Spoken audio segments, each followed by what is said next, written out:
ಗುರುಗಳೇ, ಮುಂದಿನ ರಾಶಿ ಮೀನರಾಶಿ. ಮೀನರಾಶಿಯ ಮಾಸ ಭವಿಷ್ಯ ಹೇಗಿದೆ ಅಂತ ತಿಳಿಸ್ಕೊಡಿ ಗುರುಗಳೇ. ಖಂಡಿತ. ಈಗ ಕೊನೆಯದಾಗಿ ಮೀನರಾಶಿ ವಿಚಾರಕ್ಕೆ ಬಂದಿದ್ದೀವಿ ನಾವು. ಸೊ ಮೀನರಾಶಿ ವಿಚಾರ ನೋಡಿದ್ದಾದಲ್ಲಿ ನಿಮಗೆ ದ್ವಿತೀಯ ಮತ್ತು ಭಾಗ್ಯಾಧಿಪತಿ ಆಗಿರತಕ್ಕಂಥ ಕುಜ ನಿಮ್ಮ ರಾಶಿಯಲ್ಲೇ ಇದ್ದಾನೆ. ವಿಶೇಷವಾದ ಲಾಭಗಳಾಗುತ್ತೆ, ಅನುಕೂಲಗಳಾಗುತ್ತೆ.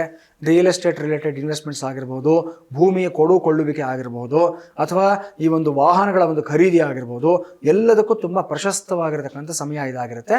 ಚೆನ್ನಾಗಿದೆ, ಏನು ತೊಂದರೆ ಏನಿಲ್ಲ. ಅದೇ ಪ್ರಕಾರ ನೀಚ ಬುಧ ನಿಮ್ಮ ರಾಶಿಯಲ್ಲಿ ಇರತಕ್ಕಂಥದ್ದು, ಚತುರ್ಥ ಮತ್ತು ಸಪ್ತಮಾಧಿಪತಿ ಆಗಿರತಕ್ಕಂಥ ಬುಧ ನೀಚನಾಗಿ ನಿಮ್ಮ ರಾಶಿಯಲ್ಲಿರುವಂಥದ್ದು. ದುಡ್ಡು ಕಾಸಿನ ವ್ಯವಹಾರದಲ್ಲಿ ಕೇರ್ಫುಲ್ ಆಗಿರಬೇಕು. ಮತ್ತು ಎಸ್ಪೆಷಲಿ ಈ ಕಮ್ಯುನಿಕೇಷನ್ ರಿಲೇಟೆಡ್ ಫೀಲ್ಡಲ್ಲಿ ಯಾರ್ಯಾರು ವರ್ಕ್ ಮಾಡ್ತಾ ಇರ್ತೀರಾ, ಮೀಡಿಯಾದಲ್ಲಿ ವರ್ಕ್ ಮಾಡ್ತಕ್ಕಂಥವ್ರಾಗಿರ್ಬೋದು, ಆನ್ ಏರ್ ಬರುವಂಥ ಒಂದು ನಿರೂಪಕಿಯರಾಗಿರ್ಬೋದು, ಇವರೆಲ್ಲರೂ ಅಷ್ಟೇ ಸ್ವಲ್ಪ ಜಾಗೃತಿಯಿಂದ ಇರಬೇಕಾಗತ್ತೆ ಈ ಸಮಯದಲ್ಲಿ. ಕಾರಣ ನೀಚ ಬುಧ ಸ್ವಲ್ಪ ಸಮಸ್ಯೆಗಳಿಂದ ತಂದುಕೊಡ್ತಾನೆ.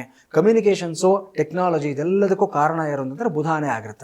ಸೊ ಬುಧ ನೀಚನಾದಾಗ ಏನಾಗುತ್ತೆ ಅಂತಂದರೆ ಎಲ್ಲೋ ಒಂದು ಹಂತದಲ್ಲಿ ನಮಗೆ ನಮ್ಮ ರೆಗ್ಯುಲರ್ ಕಮ್ಯುನಿಕೇಷನ್ ಅನ್ನೋದು ಸಮಸ್ಯೆಗಳಾಗುವಂಥ ಒಂದು ಸಾಧ್ಯತೆಗಳಿರುತ್ತೆ. ಸೊ ಸ್ವಲ್ಪ ಕೇರ್ಫುಲ್ ಆಗಿರಿ ಈ ವಿಚಾರದಲ್ಲಿ. ಇನ್ನು ದ್ವಿತೀಯ ಸ್ಥಾನದಲ್ಲಿರತಕ್ಕಂಥ ಷಷ್ಠಾಧಿಪತಿ ಆದಂಥ ರವಿ ಈ ಸಮಯದಲ್ಲಿ ಆರೋಗ್ಯದಲ್ಲಿ ಸ್ವಲ್ಪ ಮಟ್ಟಿಗೆ ನಿಮಗೆ ಸುಧಾರಣೆ ಆಗುವಂಥ ಒಂದು ಸಾಧ್ಯತೆ ಕಾಣಿಸ್ತಾ ಇದೆ. ಯಾಕಂದರೆ ಷಷ್ಠಾಧಿಪತಿ, ಷಷ್ಠಸ್ಥಾನ ಅಂದರೆ ರೋಗಸ್ಥಾನ, ಋಣಸ್ಥಾನ, ಶತ್ರುಸ್ಥಾನ ಅಂತ ಹೇಳ್ತೀವಿ. ರೋಗಾಧಿಪತಿ ಆಗಿರತಕ್ಕಂಥ ರವಿ ಅವನ ಆರೋಗ್ಯಕಾರಕನೂ ಆಗಿದ್ದು ದ್ವಿತೀಯ ಸ್ಥಾನದಲ್ಲಿ ಬಂದಿರೋದ್ರಿಂದ ನಿಮ್ಗೆ ಏನೇ ಸಮಸ್ಯೆಗಳಿದ್ದರೂ ಸಹ ಆ ಎಲ್ಲ ರೋಗಗಳಿಂದ ಅಥವಾ ಒಂದು ಆರೋಗ್ಯದ ಸಮಸ್ಯೆಗಳಿಂದ ಹೊರಗಡೆ ಬರುವಂಥ ಒಂದು ಸಾಧ್ಯತೆ ಕಾಣಿಸ್ತಾ ಇದೆ. ಸ್ವಲ್ಪ ಸೂರ್ಯ ನಮಸ್ಕಾರವನ್ನು ಮಾಡೋದನ್ನು, ನದಿ ಸ್ನಾನ ಮಾಡೋದನ್ನು ನೀವು ಈ ತಿಂಗಳಿಂದ ಪ್ರಾಕ್ಟೀಸ್ ಮಾಡ್ಕೊಳ್ಳಿ. ವಿಶೇಷವಾದ ಲಾಭವನ್ನು ಪಡ್ಕೊಳ್ತೀರಾ.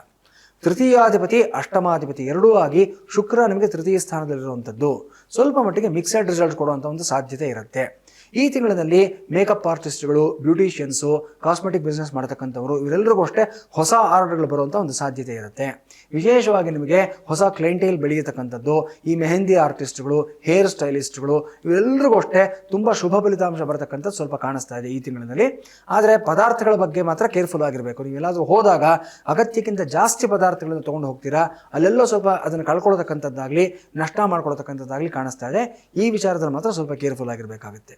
ಇದಿಷ್ಟನ್ನು ಬಿಟ್ಟರೆ ಬೇರೆ ಯಾವ ಸಮಸ್ಯೆ ಇಲ್ಲ ನಿಮಗೆ. ನೀಚ ಬುಧನ ಒಂದು ಸಮಸ್ಯೆಯಿಂದ ಹೊರಗಡೆ ಬರೋದಕ್ಕೆ ವಿಶೇಷವಾಗಿ ನೀವು ಏನನ್ನು ಮಾಡಬೇಕು ಅಂತಂದರೆ ಈ ಹೆಸರು ಕಾಳನ್ನು ದಾನ ಮಾಡತಕ್ಕಂಥದ್ದು, ಬುಧವಾರದ ದಿವಸ ದಾನ ಮಾಡತಕ್ಕಂಥದ್ದಾಗಲಿ, ಬುಧವಾರದ ದಿವಸ ಉಪವಾಸ ಅಥವಾ ಒಪ್ಪತ್ತು ಊಟವನ್ನು ಮಾಡತಕ್ಕಂಥದ್ದಾಗಲಿ, ಇದನ್ನು ಮಾಡಿ ಶುಭ ಫಲಿತಾಂಶವನ್ನು ಪಡ್ಕೊಳ್ತೀರಾ. ಇನ್ನು ಸತ್ಯನಾರಾಯಣ ಸ್ವಾಮಿಯ ವ್ರತವನ್ನು ಮನೆಯಲ್ಲಿ ನೀವು ಪೌರ್ಣಮಿ ದಿವಸ ಮಾಡೋದಾಗಲಿ, ಏಕಾದಶಿ ದಿವಸ ಮಾಡಿಸೋದಾಗಲಿ ಮಾಡಿಸಿ ವಿಶೇಷವಾದ ಲಾಭವನ್ನು, ಅನುಕೂಲಗಳನ್ನು ಪಡ್ಕೊಳ್ತೀರಾ. ಧನ್ಯವಾದಗಳು ಗುರುಗಳೇ. ಮೀನರಾಶಿ ಭವಿಷ್ಯದ ಬಗ್ಗೆ ತುಂಬ ಚೆನ್ನಾಗಿ ತಿಳಿಸ್ಕೊಟ್ಟಿದ್ದೀರಾ ಗುರುಗಳೇ, ಧನ್ಯವಾದಗಳು. ಇಷ್ಟೊತ್ತು ನಮ್ಮ ಕಾರ್ಯಕ್ರಮವನ್ನು ನೀವೆಲ್ಲ ವೀಕ್ಷಣೆ ಮಾಡಿದ್ದಕ್ಕೆ ಧನ್ಯವಾದಗಳು. ಹಾಗೂ ನಮ್ಮ ಗುರುಗಳು ಎಲ್ಲ ರಾಶಿ ಭವಿಷ್ಯದ ಬಗ್ಗೆ, ಮಾಸದ ಭವಿಷ್ಯದ ಬಗ್ಗೆ ತುಂಬ ಚೆನ್ನಾಗಿ ನಿಮ್ಮೆಲ್ಲರಿಗೂ ತಿಳಿಸ್ಕೊಟ್ಟಿದ್ದಾರೆ. ಹಾಗೂ ನಮ್ಮ ವಿಶೇಷವಾದಂಥ ದಂಡಕದ ಬಗ್ಗೆನೂ ಮಾಹಿತಿ ನಿಮಗೆ ತಿಳಿಸ್ಕೊಟ್ಟಿರೋದು ನಿಮಗೆ ಇಷ್ಟ ಆಗಿದೆ ಅಂತ ನಾವು ಭಾವಿಸ್ತಾ ಇದ್ದೀವಿ. ನೋಡ್ತಾ ಇರಿ ಸ್ಪೀಡ್ ನ್ಯೂಸ್ ಕನ್ನಡ. ಸುದ್ದಿ ನಿಮ್ಮದು, ವೇಗ ನಮ್ಮದು. ಧನ್ಯವಾದಗಳು.